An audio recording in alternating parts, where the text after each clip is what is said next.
Residents of the Ivory Coast are waiting nervously for a promised final assault on Abidjan to remove defeated President Laurent Gbagbo from power. Hundreds of soldiers are gathered on the outskirts of the capital, ready to move to install Alassane Ouattara as president. It's 4 months since the election and reports of massacres are now emerging. The United Nations says supporters of the two men claiming to be president are involved. Africa correspondent Ginny Stein reports. With troops loyal to internationally recognised President Alassane Ouattara ready for what they describe as a rapid offensive against the commercial capital Abidjan, locals take advantage of the early morning peace to flee or search for water. Clashes in the city have left the civilian population trapped in their houses, many without power, food or water. We have nothing left to eat at home. I only have one fish left at home in the fridge, and after that I don't know what I will do. Mr Ouattara himself remains holed up in a hotel in the city while his supporters prepare for the assault.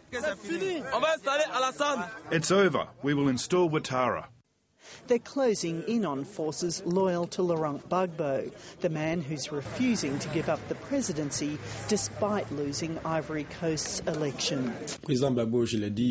President Gbagbo, as I have said, is at the residence of the head of state, his usual workplace, and he is managing the crisis with teams that have been put in place to deal with the aggression coming from the outside.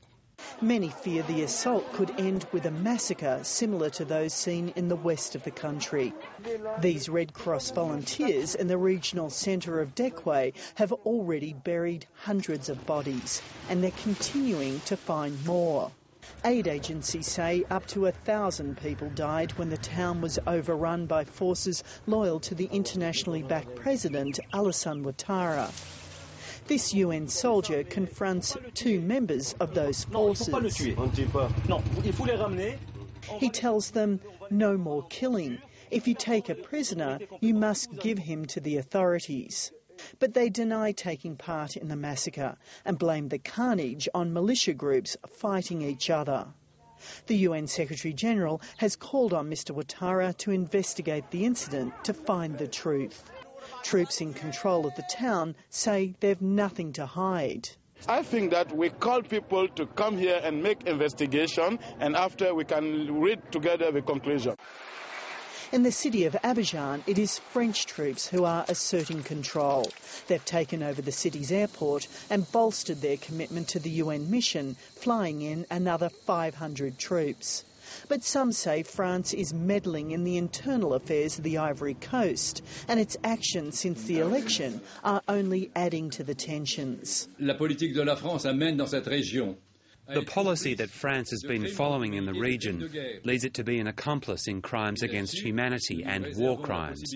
We reserve the right to bring legal action in France for these crimes. For the people trapped in Abidjan, the debate over who has blood on their hands is not their main concern. It's survival. Ginny Stein, Late Line.